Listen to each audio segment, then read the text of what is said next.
O Senhor esteja convosco, Ele está no meio de nós.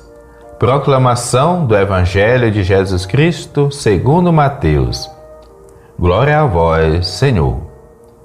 Naquele tempo, vendo Jesus as multidões, compadeceu-se delas, porque estavam cansadas e abatidas, como ovelhas que não têm pastor. Então disse a seus discípulos: A messe é grande, mas os trabalhadores são poucos. Pedi, pois, ao dono da messe que envie trabalhadores para a sua colheita. Jesus chamou os 12 discípulos e deu-lhes poder para expulsar os espíritos maus e para curarem todo tipo de doença e enfermidade. Estes são os nomes dos 12 apóstolos.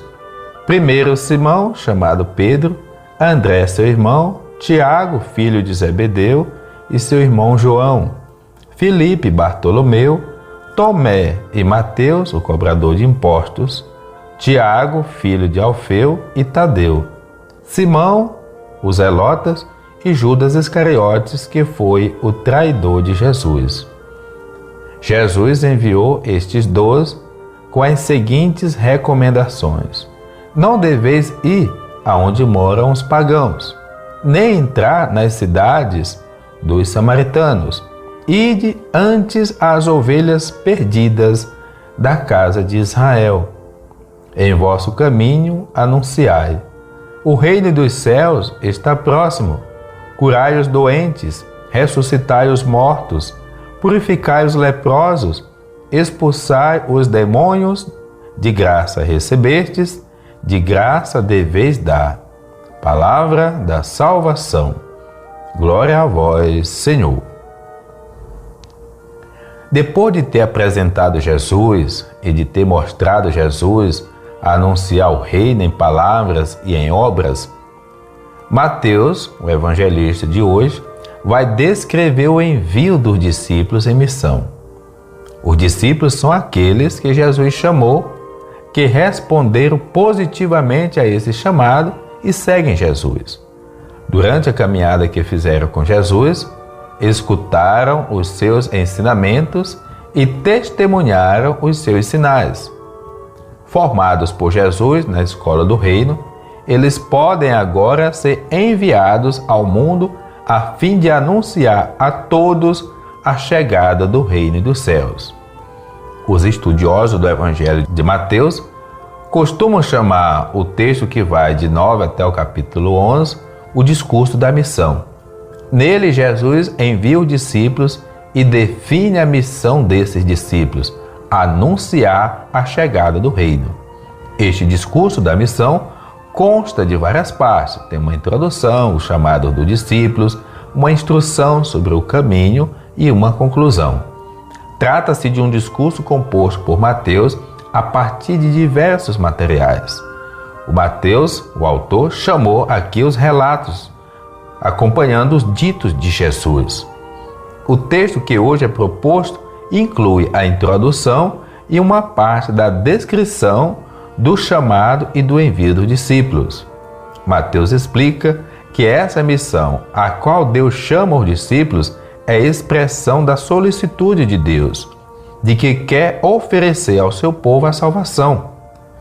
Escreve para uma comunidade onde existia um número significativo de pessoas da fé judaica. Vai usar para transmitir esta mensagem imagens retiradas do Antigo Testamento e muito familiar a todos os judeus.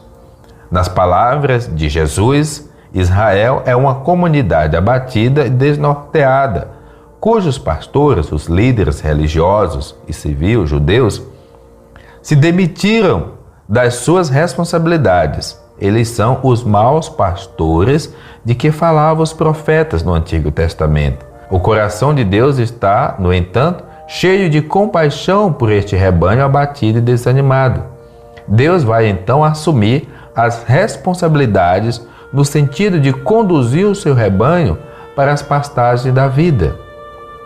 Duas notas ainda a referência a esta messe indica que a missão é urgente e que já não há muito tempo para levar a cabo. Nos profetas, a messe parece ligada à imagem de juiz iminente de Deus.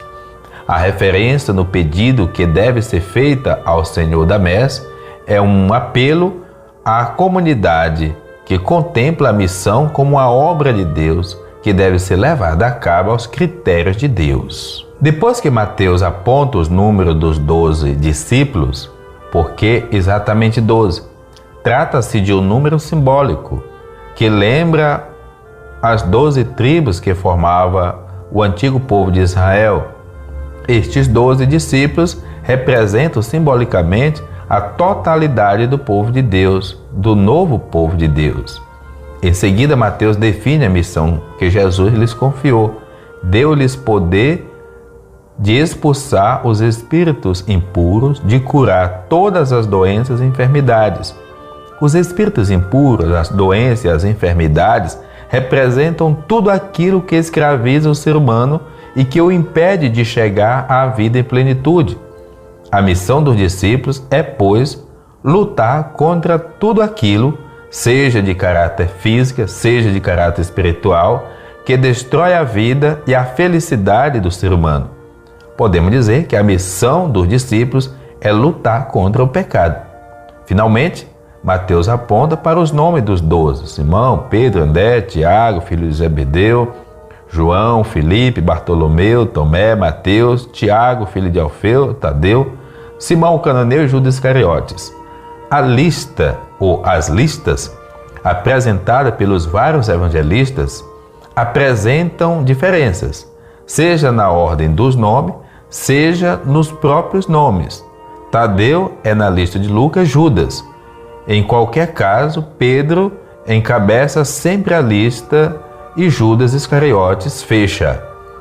Estes dois são talvez as duas personagens mais fortes que ao longo da caminhada de Jesus devem ter assumido algum protagonismo no grupo dos discípulos. O último passo é o envio dos discípulos, evidentemente antecedido de um conjunto de instruções para a missão. Em primeiro lugar, Jesus vai definir os destinatários da missão. Numa primeira fase, são as ovelhas perdidas da casa de Israel. Esta interpretação restritiva da missão explica-se a partir da forma como o cristianismo se expandiu em termos geográficos. Em primeiro lugar na Palestina e só depois fora das fronteiras da Palestina. Provavelmente também terá a ver com as tensões existentes na comunidade de Mateus, onde alguns judeus cristãos tinham dificuldade em aceitar que o evangelho fosse anunciado aos pagãos. Mais tarde, Mateus vai deixar claro que na segunda fase o anúncio se destina também aos pagãos. Por quê? Porque a casa de Israel rejeitou Jesus e a sua proposta do reino. Em segundo lugar, apontam-se os sinais que devem acompanhar o anúncio da chegada ao reino: a cura dos doentes, a ressurreição dos mortos, a expulsão dos demônios. O anúncio não deve constar de palavras apenas, mas de gestos concretos que sejam sinal vivo dessa libertação que o reino traz. Em terceiro lugar, aparece um apelo à gratuidade. Os discípulos não podem partir para a missão a pensar em colher dividendos pessoais ou em satisfazer interesses egoístas.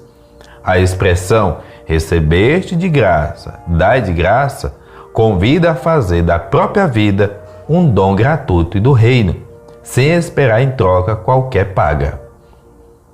Repare-se como em todo o discurso a missão dos discípulos aparece como um prolongamento da missão de Jesus. O anúncio que é confiado aos discípulos é o anúncio que Jesus fazia, o reino. Os gestos que os discípulos são convidados a fazer para anunciar o reino são os mesmos gestos que Jesus fez. Os destinatários da mensagem que Jesus apresentou são os mesmos da mensagem que os discípulos apresentam.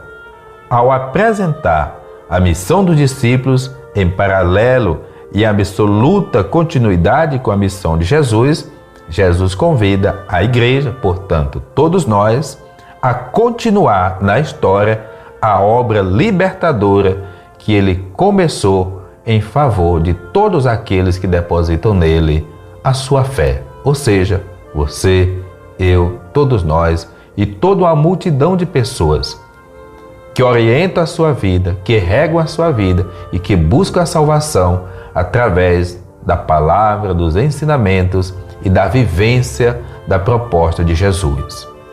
Deus nos abençoe, em nome do Pai, do Filho e do Espírito Santo. Amém.